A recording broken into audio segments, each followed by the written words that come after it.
Meus amigos, muito obrigado, boa noite a todos. É com muito gosto que aqui estou de novo para fazer-me fiel depositário da Coisa Menos Coisa e mais os 45 e vamos então passar a esse depósito. Esse depósito hoje é isto que aqui está.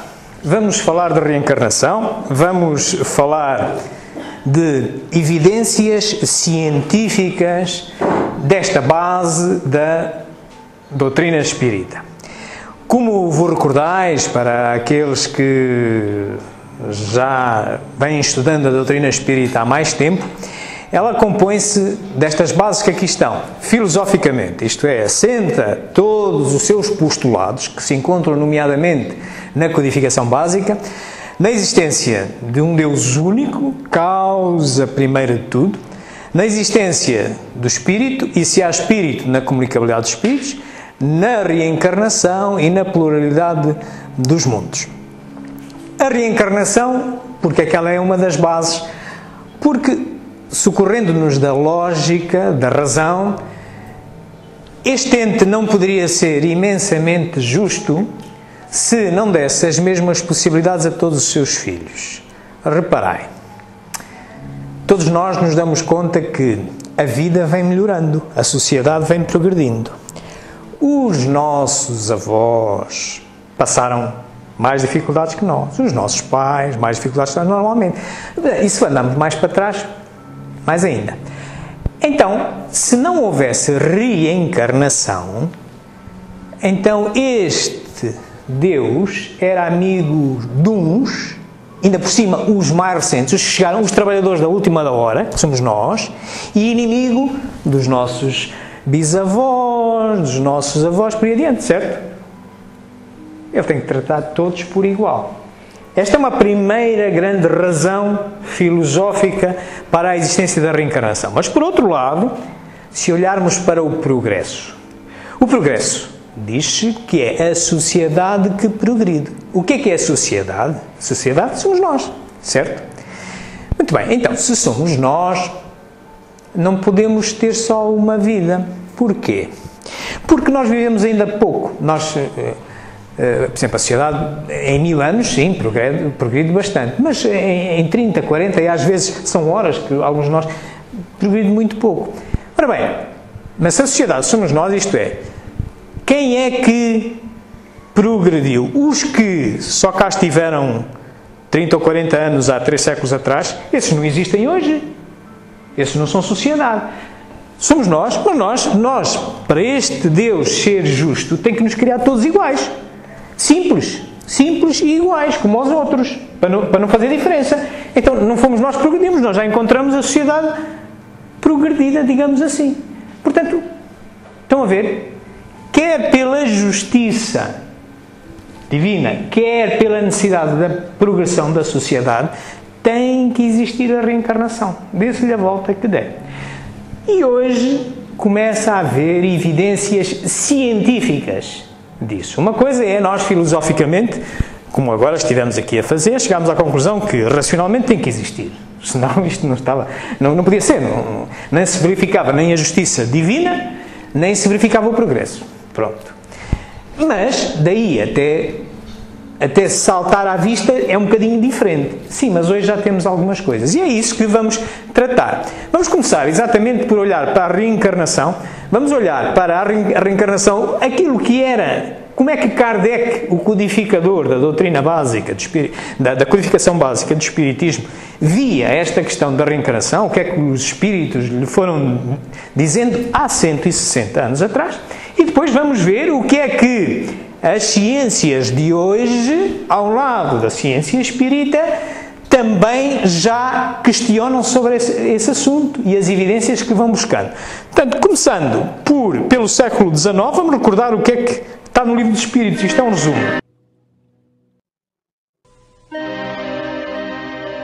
As diferentes encarnações ou existências corpóreas do espírito são sempre progressivas e jamais regressivas.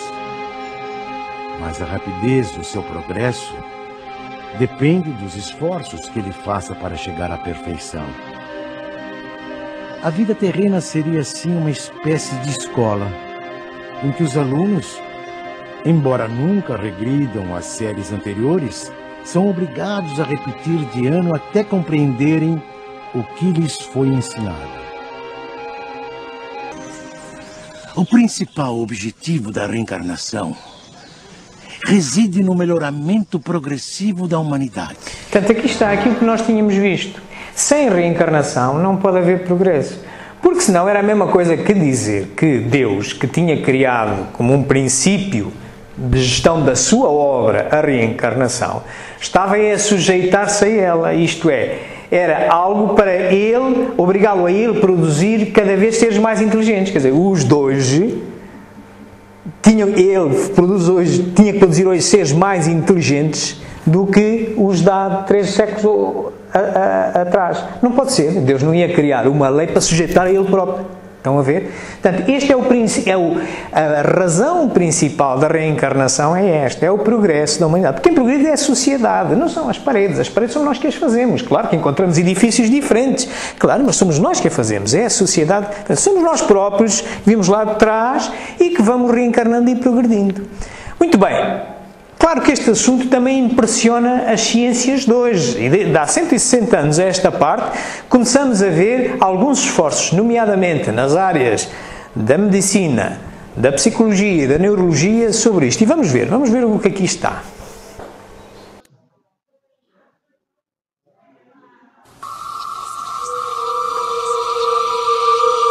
O que acontece após a morte? Nós podemos voltar? I think there is some likelihood of life after death. A resposta pode vir de crianças que lembram de uma vida antes de nascerem. Our work provides evidence that we should strongly consider the possibility of reincarnation. Existe vida após a morte? Uma pergunta antiga. Na Universidade de Virgínia, em Charlottesville, cientistas investigam alegações de reencarnação. Há 40 anos, tentam explicar relatos de crianças que falam de uma vida passada. Histórias como desta garota que diz ter morrido afogada e que reencarnou. Ou deste garoto de 6 anos que era policial em Nova York e foi morto em serviço. Ou deste garoto que lembra viver como seu próprio avô. We're investigating cases of very young children who spontaneously begin talking about previous lives. They usually begin between the ages of 2 and 3 and continue until the age of 5 or 6. Muito bem, estes são os indícios que as ciências de hoje concluem que são fortes evidências de que há encarnação. Isto é, são crianças, e o que vos vou-vos apresentar vários casos, diferentes casos, mas todos eles apontando exatamente para questões que a nossa razão não consegue responder, como por exemplo, uma criança com 4, 5 anos dizer que era pai do seu pai, portanto, seria o seu avô se por acaso tivesse morrido pelo avô, que é o caso. Portanto, há lembranças que a criança traz que ela não viveu, não é possível. E coisas que ela aponta que não viveu. Mas se isso não seria ainda o mais evidente, o mais forte ainda é quando a essas lembranças se somam marcas de nascença. E vamos ver casos disso. Marcas de nascença que estão relacionadas com a maneira como morreram na última encarnação. E vêm com o perispírito que se reproduz depois no corpo físico que tomam para esta encarnação com marcas. Vamos ver isso. Ora bem, todo este assunto, aquele resumozinho que vimos, é apenas um resumo de um conjunto de ideias mais alargadas e que eu vos recomendo reler. No Livro dos Espíritos, no capítulo, na parte segunda, na que tem a ver com o mundo espírita, o mundo dos espíritos, tem lá o capítulo 4 e o capítulo 5 que tem todas estas questões filosóficas sobre a reencarnação, da necessidade da reencarnação, do porquê da reencarnação. Muito bem, a proposta era nós tratarmos deste assunto de forma científica, com evidências científicas. Então, vamos socorrer-nos naturalmente do método científico, como já temos feito noutras palestras que aqui temos feito, que temos produzido. Como se recordarão, o método científico tem duas fases. Tem uma primeira fase, que é uma fase filosófica, em que nós fazemos uma determinada observação e tentamos, com o conhecimento que temos e em função do objetivo com que queremos estudar aquele assunto, desenvolvemos uma justificação. Chama-se a isso a crença verdadeira justificada. Temos uma determinada crença, a reencarnação. É uma crença que temos e que já aqui ensaiamos uma justificação. A justificação pela área da justiça divina e a justificação pela área do progresso social. Claro, mas isso só estamos a usar a razão. Estamos a filosofar, tal como dizia Platão. Filosofar é justificar uma crença que se tem por verdadeira. Pronto, construímos então uma hipótese. Uma hipótese é uma justificação. Uma justificação para pequenos fenómenos daquele todo. Eu já me propus aqui mostrar-vos hoje, pelo menos vou-vos mostrar 3 casos. Mas vou-vos mostrar, por exemplo, 2 naturezas diferentes de casos. Vou-vos mostrar casos apenas de evidências que são memórias que crianças trazem, mas também vou somar um outro caso que não é só a memória, mas também as marcas de nascença. Mas isso são pequenas evidências, pequenos fenómenos do grande todo que é a reencarnação, que se manifesta assim como o assado.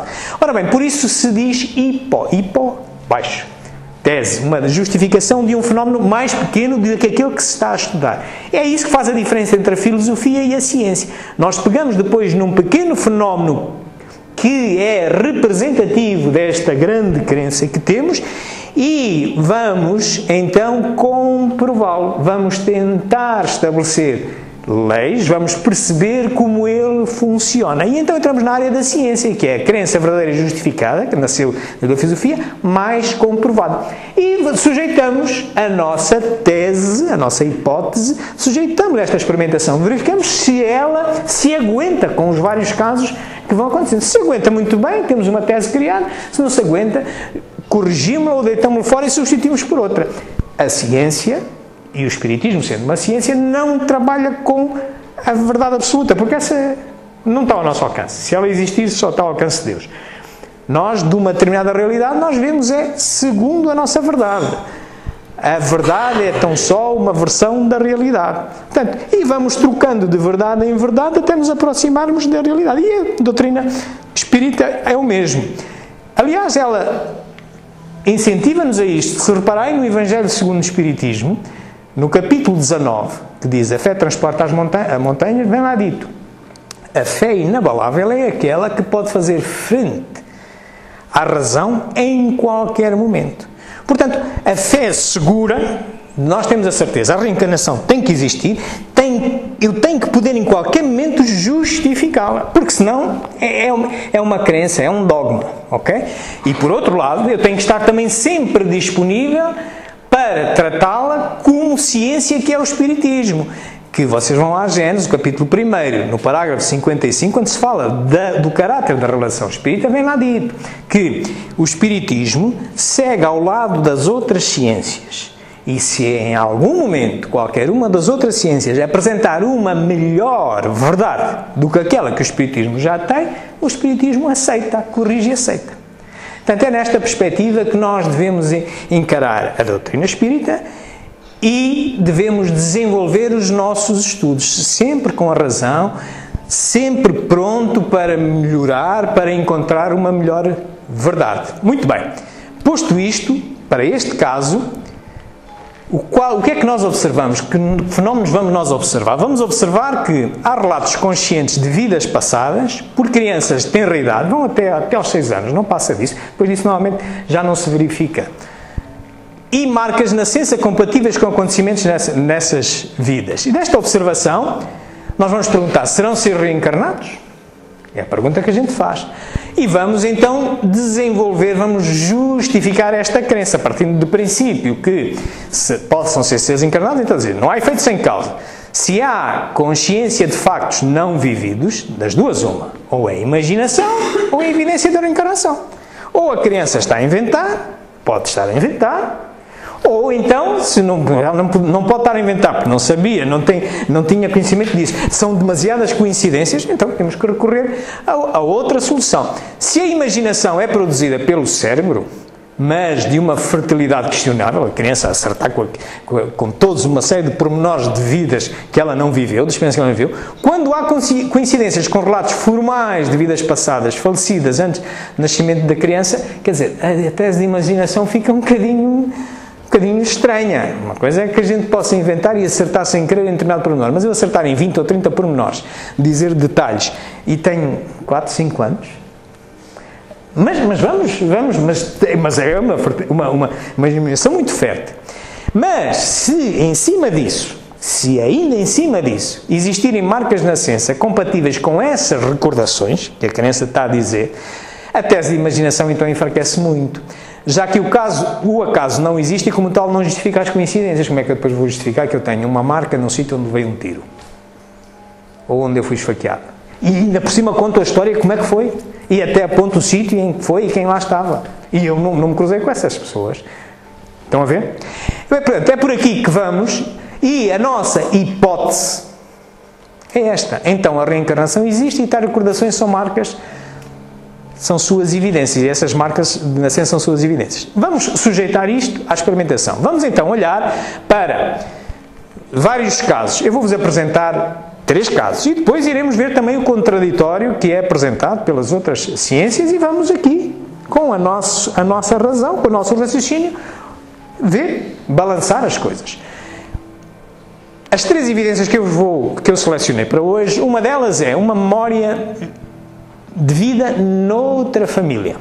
É uma criança que está agora encarnada numa determinada família, nunca se sentiu bem integrada nesta família e reporta sempre uma vivência passada numa outra família e o sítio, como faleceu, onde vivia e como faleceu, com dados muito exatos. Vamos ver isto.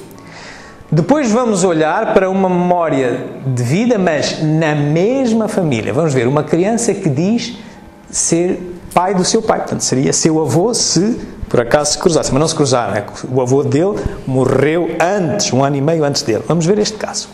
Mas depois, para culminarmos a nossa validação da nossa hipótese, vamos exatamente ver uma memória de vida na mesma família, mas com uma marca de nascença. Também uma criança que advoga ser pai da sua mãe e que morreu com um tiro. E tem uma marca de nascença disso, hoje, nesta encarnação agora, ok? Vamos começar aqui por cima. Este caso, a criança que nós vamos ver hoje chama-se Diluski, é uma criança do Sudeste Asiático, e numa encarnação anterior ela diz ter-se chamado Shiromi. Quem faz esta investigação é este professor, Erlender Haraldsson, é islandês, é um indivíduo que tem dedicado a sua vida a isto, neste momento já está com 80 e tal anos, mas tem muitos casos destas é um universitário, psicólogo e parapsicólogo, portanto, e fez esta investigação. Vamos olhar para este caso, descrito por ele. A garota que ele vai encontrar chocou os pais quando disse que não era filha deles. Disse ter outros pais em outro lugar. She was saying that she had lived in a place near Dambulla, and there was a stream there. She had fallen into a stream and drowned. Ela lembra que morreu afogada em um rio e que agora reencarnou. The day I died, I went to the stream to swim with a friend of mine. And then, somebody pushed me. The next step in the investigation of this case leads us here to the Dambulla temple, because Diluksi had spoken about it. Diluksi's parents decided to call the abbot living in this temple and ask him if he knew of any girl who had died in this area and who fit the description given by Diluksi. E recomenda que procurem o jornal local. Um amigo do abade, jornalista, decidiu investigar o caso após falar com o monge. He went and interviewed Diluxi and the parents about what she had been saying about a previous life. It was then published a few days later. O artigo diz que ela viveu perto do templo de Dambulla. Algumas semanas após a publicação, o correio chega à casa dos Nissanka. Quando o carteiro entregou a correspondência, ele ficou surpreso em ver uma carta de Dambulla.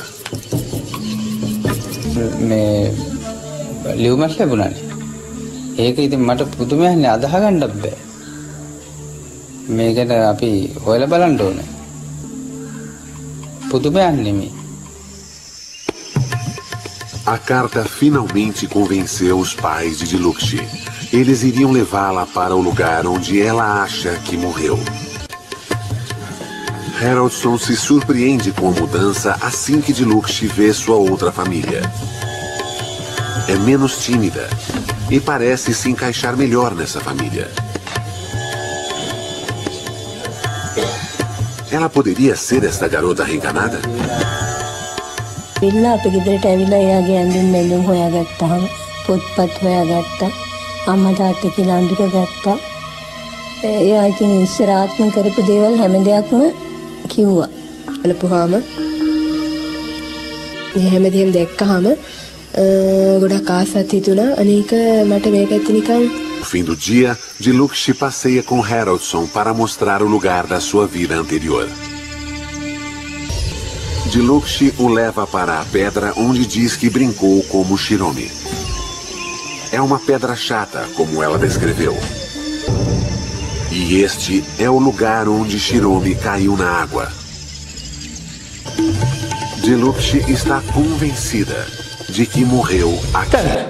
São demasiadas coincidências. Como é que uma criança a centenas de quilómetros de distância nesta encarnação consegue conduzir esta pessoa, este investigador, exatamente ao sítio, à pedra onde tinha, de facto, morrido numa existência anterior, a forma como tinha morrido, e sentir-se bem com a família que existe e confirma que tinha uma criança com esse nome, a Shiromi, que agora é Diluxi. Como é que isto é possível? Mas pronto, ainda estamos, apenas podemos ainda dizer que isto é uma grande invenção, mas são demasiadas coisas, não é? Começam a ser demasiadas coisas. Ok, portanto, ainda podemos aceitar que a imaginação, a tese da imaginação, ainda poderia justificar, mas já começa a ser questionável.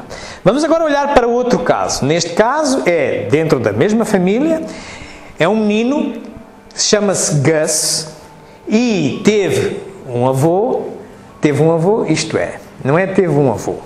O avô dele, pai do seu pai, chamava-se Ogi, mas avô e o menino não se conheceram.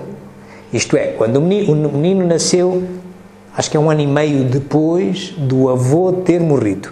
E o menino vai exatamente dizer que é o pai do seu pai e vai-lhe mostrar evidências, inclusivamente até de uma tia e irmã dele noutra encarnação, e que o seu próprio pai desconhecia os detalhes como tinha morrido. Vamos olhar para isto. Quem investiga este caso? Este senhor, um pedopsiquiatra, Jim Tucker, americano. Estou-vos a apresentar pessoas isentas de doutrinas espiritualistas. Poderão ser espiritualistas, mas não são nem espíritas, nem se lhe conhece nenhuma profissão relacionada com doutrinas espiritualistas. São médicos que se questionam e que admitem que tem que existir um outro ente que nós chamamos de espírito e que permanece. Ok? Vamos ver este caso.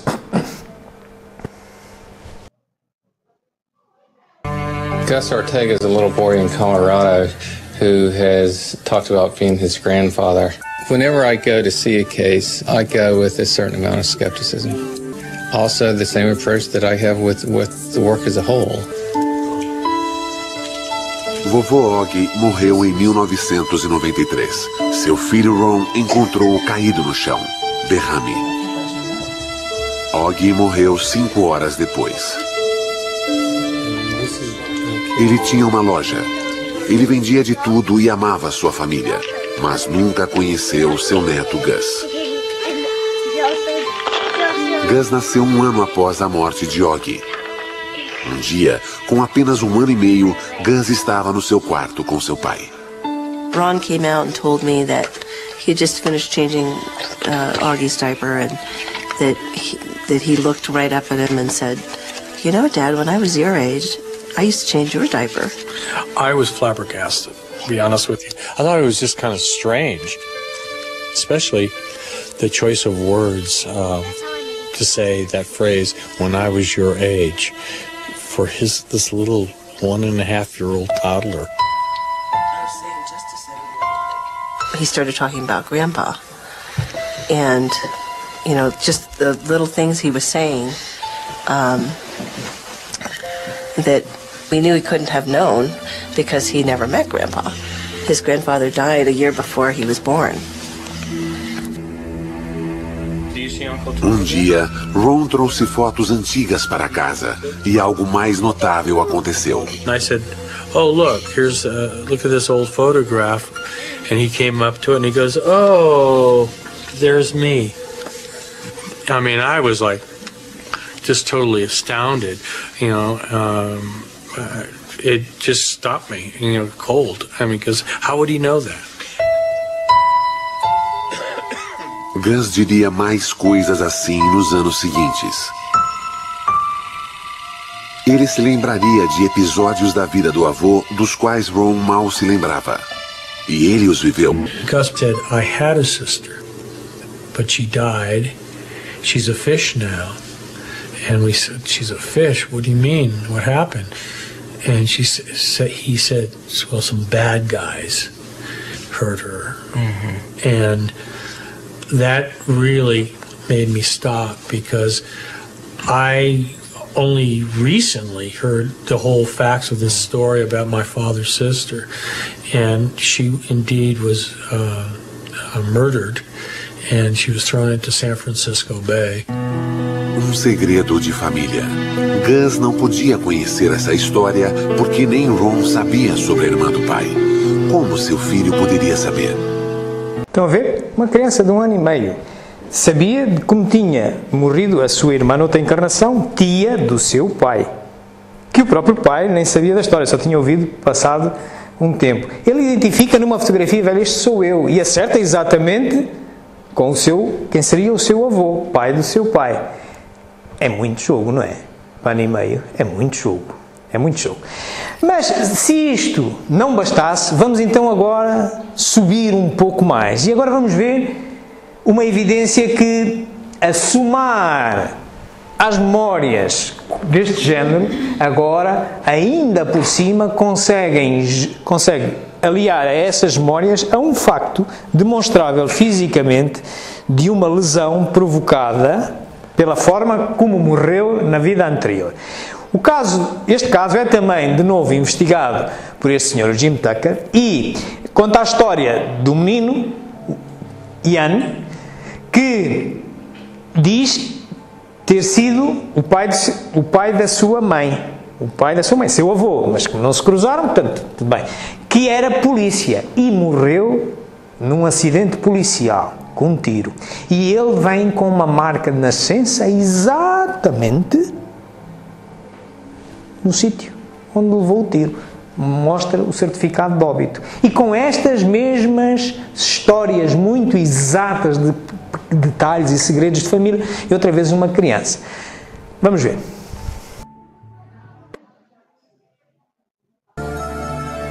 Pela primeira vez, estas marcas de nascença dão uma prova física verificável que sugere reencarnação.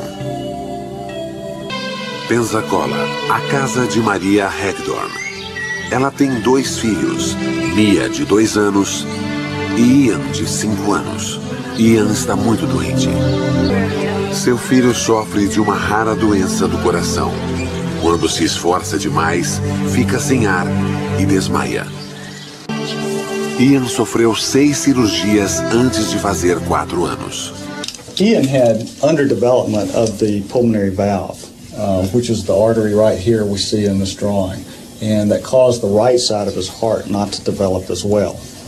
And what that leads to is a lack of oxygen in his blood. So it's a condition where he is essentially suffocating because not enough oxygen is delivered to the brain and to the rest of the body. O que traz Jim aqui é um evento que ocorreu 1 ano antes de Ian nascer. My dad was a police officer, and he walked into Radio Shack, and he could tell something was going on. 2 guys up at the front desk pulled a machine gun out of their overcoat and pointed it at the manager. And my dad pulled his revolver and said, "Drop your weapons, I'm a police officer." And somebody was shooting him quite immediately after he said that. Were 12 people get lightheaded? Jim e Maria revêem a autópsia do pai. A causa da morte se destaca para quem a lê. Seu pai morreu devido a uma artéria pulmonar rompida causada por um tiro. A mesma artéria que faz Ian sofrer. Mas algo mais estranho aconteceu. The first time was when he was about 3, and I was doing some work in my office, and he was making quite a bit of noise, and I had threatened him with a spanking if he didn't quiet down. And he stood there and looked at me and said, "When you were a little girl and I was your daddy, lots of times you were bad and I never spanked you." Growing up, we had 2 cats, a black cat and a white cat, and the black cat was Maniac, and the white cat was Boston. So one day I was doing something, and Ian came over to me and he said, "Mom, when you were a little girl and I was your daddy, what was my cat's name?" And I said, "Maniac?" And he said, "No, the white one." And I said, "Boston?" And he said, "I used to call him Boss, right?"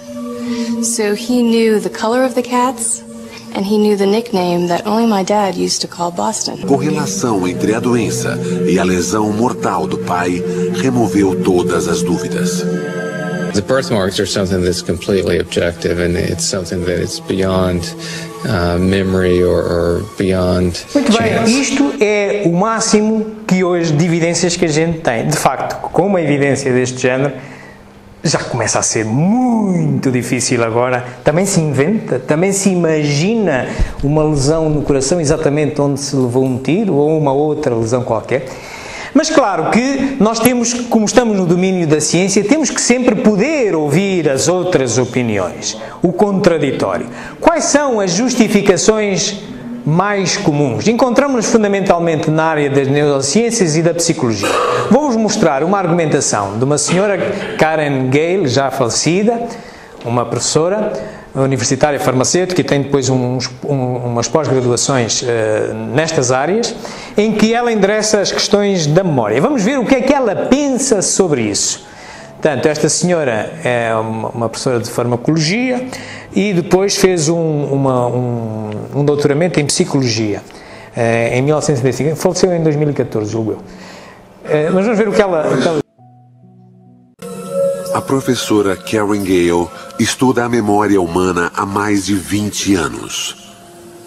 Há muito para se aprender sobre a memória, mas há algumas bases estabelecidas. Memory is a re-evoking of an experience, in the most simple terms. So if you have an experience, it's activating specific circuits in your brain. If you then have a memory of that event, those same circuits are being reactivated. So essentially, it's replaying the experience without the experience occurring. Traumatic memories are very often connected with emotions. And those emotions are going to include fear and anxiety. Those emotions are very much related to the function of the limbic system, the emotional brain, so to speak. Our nervous system has to experience something in order for it to be remembered, but it doesn't have to be actually a real-world experience. Significa que as crianças talvez não tenham realmente morrido em outra vida. Pode ser só imaginação. Recently, brain imaging has demonstrated that imagining a scene or actually looking at a picture of the place, the activity pattern is amazingly similar in the two situations. And here's an example. The top row are slices of brains that have been imaged of subjects that are actually perceiving a location in space. And the bottom row is the same subjects and their activity pattern when they're just imagining the same image. And the pattern that you see comparing each subject, image, perception, real perception, it's almost indistinguishable in terms of the pattern of activity. Imaginação ou realidade? A pergunta continua. Como a memória passa de um para outro após a morte? If death means that the brain has no electrical activity, and if the brain is dead, so are the memories. If the brain is dead, the memories die with it. Portanto, esta senhora o que nos está a dizer é que o nosso estado de consciência, a nossa memória, acaba com a morte. Se o cérebro deixou de funcionar, então acabou-se tudo. E ela está a dizer que imaginar uma coisa suscita o mesmo tipo de emoções e tem, em termos de taques, de imagiologia, tem a mesma reflexão de imagem. Ok, encantado. O problema, até aí estamos de acordo, o problema é, mas então e como é aquelas coincidências todas? E realmente, quando nós morremos, quando o cérebro morre, acabou-se tudo. Esta senhora, embora tenha morrido recentemente, viveu com um outro senhor que nós já aqui trouxemos, este senhor Pim van Lommel, que numa palestra que aqui fizemos sobre o espírito, evidências científicas da existência do espírito, este senhor, que é cardiologista e estuda experiências quase-morte há já vários anos, desde 69 para cá, ele, de 344 pacientes, houve 62 que ele conseguiu recuperar de paragem cardíaca seguida de paragem cerebral, confirmada com ressonâncias magnéticas, a parte da paragem cerebral, com eletrocardiogramas. Portanto, ele insistiu e houve 62 pessoas que não morreram, regressaram. São as tais experiências quase-morte. E quando regressaram, dessas 62 tem aqui o gráfico do que é que elas disseram. Olha, 60% diz que tinha emoções positivas, 50% diz que tinha consciência de estar morto, teve a consciência de estar morto, que experimentou uma experiência fora de corpo, viu o tal movimento por um túnel, aquela coisa que nós costumamos dizer que vê-se um túnel, comunicação com a luz, que se vê a luz, observação de cor, observação de paisagem celestial, encontro com familiares conhecidos, uma visão retrospectiva da vida, ter visto a sua vida. Então, mas se o cérebro estava parado, parou, está comprovado, tal como aquela senhora diz, acabou o cérebro, acabou tudo, então, como é que agora tem estas memórias? Como é que volta com estas memórias tão nítidas? Ora bem, esta senhora não viu, provavelmente, se quiserem rever esta palestra, está no meu canal de YouTube, já foi feita aqui, mas para quem não tenha visto, à procura dela, Existência do Espírito, Evidência Científica, está aqui neste mesmo canal onde eu vou publicar esta palestra. Portanto, esta senhora, o que me parece é que ela não fez o seu trabalho de casa. Ok? Não teve o cuidado, ela fixou-se na verdade dela e eu não quero ouvir mais nada. E nem foi ver que ao lado havia já outras pessoas, a ciência continuava com outras verdades já. Isto faz-me lembrar aquela história daquela menina que chega à casa muito chorosa e diz à mãe: mãe, hoje a professora castigou-me por uma coisa que eu não fiz. Eu tenho que ir falar com a professora, o que é que se passou, minha filha? Mas diz-me, o que é que se passou? E diz ela: o que é que tu não fizeste para a professora te castigar e tu foste injustiçada? Não fiz os meus trabalhos de casa. Ok? Pronto. Portanto, esta senhora também não fez o seu trabalho de casa. Ok? Portanto, é preciso fazermos isto. Portanto, a senhora diz lá, por exemplo, a tomografia mostrou que ao imaginar uma cena, o padrão de atividade é similar nas duas situações. Claro, o cérebro tem uma função facilitadora e não produtora da sensação de consciência. Dizia aquele senhor Pim van Lommel, e que nós já abordamos aqui naquela coisa do espírito. O cérebro é apenas uma interface. O cérebro não é que gera a consciência. É uma interface, nem os pensamentos. Quem pensa é um ente que lá está dentro e que usa. Quando estamos encarnados, usa aquilo. Também, por outro lado, quando ela diz como é que a memória passa de um para o outro após a morte? Pois, exatamente, é que se o ser tem uma função facilitadora, então a consciência infinita não reside nele. É por isso que aquelas pessoas com experiência quase morte vêm com memórias quando o cérebro já está parado. Então é outro ente que está lá atrás que maneja o cérebro que continua a existir após a morte. E é por aí que se faz a dita comunicação que ela não sabia. Também ela diz que se ele está morto, a memória também está. Pois lá está. É que apenas a consciência ou a memória de vigília deixa de poder expressar-se, já que o todo da consciência é não local, tal como está evidenciado pelas experiências quase mortas. Está naquele livro, A Consciência no Mais Além, do Pim Van Lobel. Muito bem, posto isto...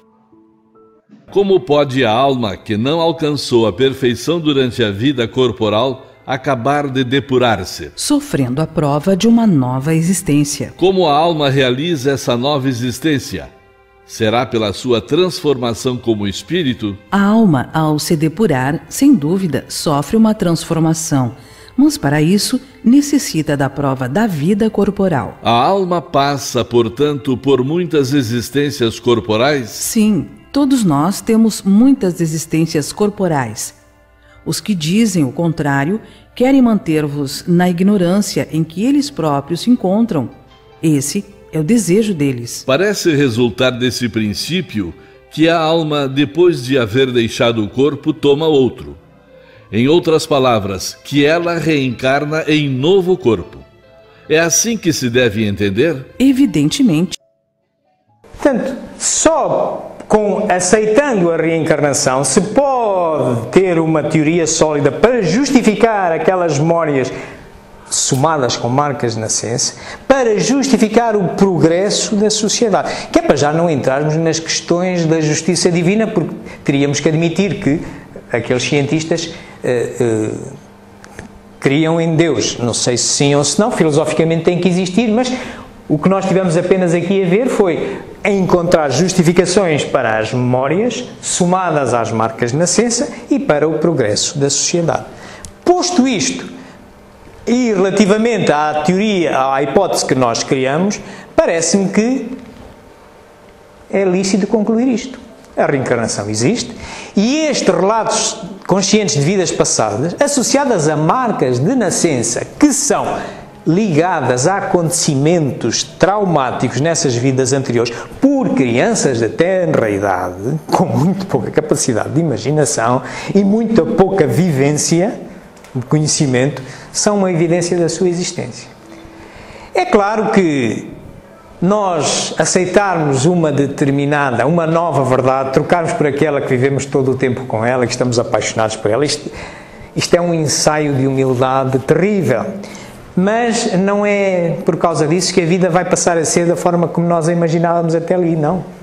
Temos mesmo que usar da nossa razão e com humildade, se chegarmos a uma verdade melhor, dispersarmos a anterior e pegarmos noutra, desde que nós tenhamos essa justificação.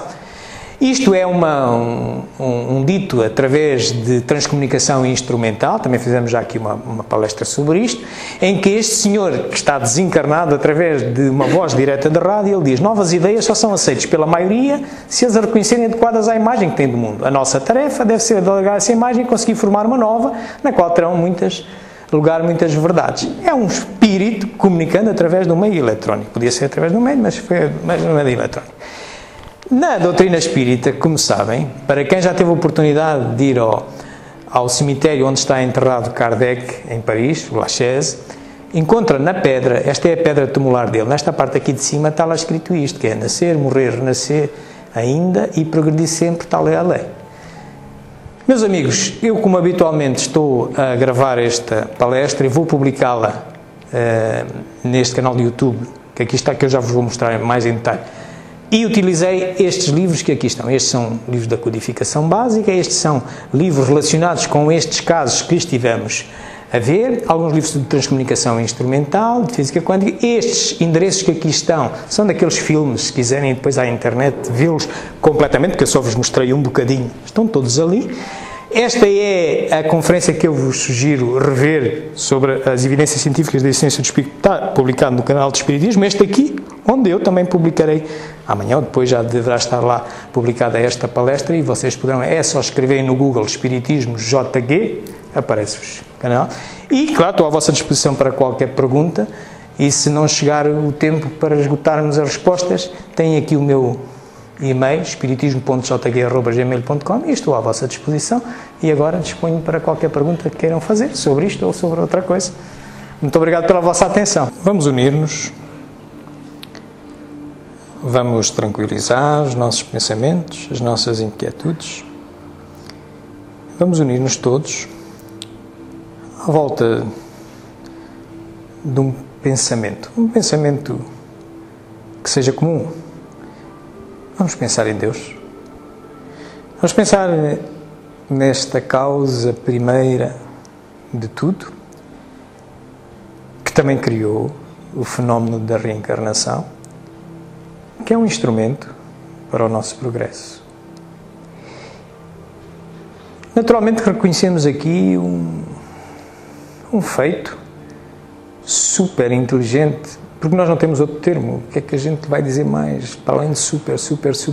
Realmente quem criou isto desta maneira pensou nestes detalhes todos, e que hoje nós vamos descobrir tem que ser uma inteligência formidável, uma inteligência inigualável. Por isso lhe chamamos Deus, por isso cremos nele, por isso cremos na justiça dele, e por isso cremos no amor que ele nos dedica para nos desejar a todos e nos apoiar a todos neste progresso sem limites, sem fim, a caminho da perfeição a que ele quer que nós cheguemos. Louvemo-lo, pois, por isso. Mas também saibamos agradecer-lhe esta oportunidade que ele nos dá de estarmos aqui reunidos. Estamos reunidos numa escola. Estamos reunidos numa escola onde temos este apoio, esta muleta, esta doutrina que estudamos de forma racional, de forma científica, que pomos em questão todos os fenómenos que estão à nossa volta, e ela vai nos indicando propostas muito racionalizadas da sua explicação. Claro que nós devemos isto a nós próprios. O progresso é da sociedade, não é de Deus. Deus não precisa, Deus já é perfeito. Deus não fez nada para se pôr nele próprio a progredir, a criar desafios para si. Claro que devemos a nós próprios, mas devemos a nós próprios porque Ele criou um mundo, uma natureza de um universo em que nos permite a reencarnação uma e outra vez, e nos dá oportunidades nesta escola da vida uma e outra vez. Por isso, sejamos gratos por dispormos hoje, neste momento, desta ferramenta preciosa que nos permite evoluir mais depressa, se quisermos, do que aqueles que a não têm e que têm receio de pôr as suas verdades sob o escrutínio da razão, como acontece em muitas doutrinas dogmáticas, muitas vezes do âmbito religioso. Mas, por fim, peçamos também a Deus, nosso Pai, que nos ilumine sempre no momento em que nós pomos no crivo da razão as nossas convicções. É um desafio dos maiores, porque é um desafio contra o nosso orgulho. É um banho de humildade terrível nós trocarmos uma verdade que tínhamos assumida por outra. Mas não há outro caminho a seguir. E nesse momento, Senhor, ajudai-nos. Ajudai-nos a nós combater-nos a nós próprios, o nosso orgulho, a nossa vaidade, porque se o mantivermos, estamos a construir um obstáculo ao progresso a que Ele nos votou. Senhor, ajuda-nos a vencer-nos a nós próprios, para que, com tranquilidade, com confiança, mas com racionalidade, possamos aproximar-nos cada vez mais rapidamente de Ti.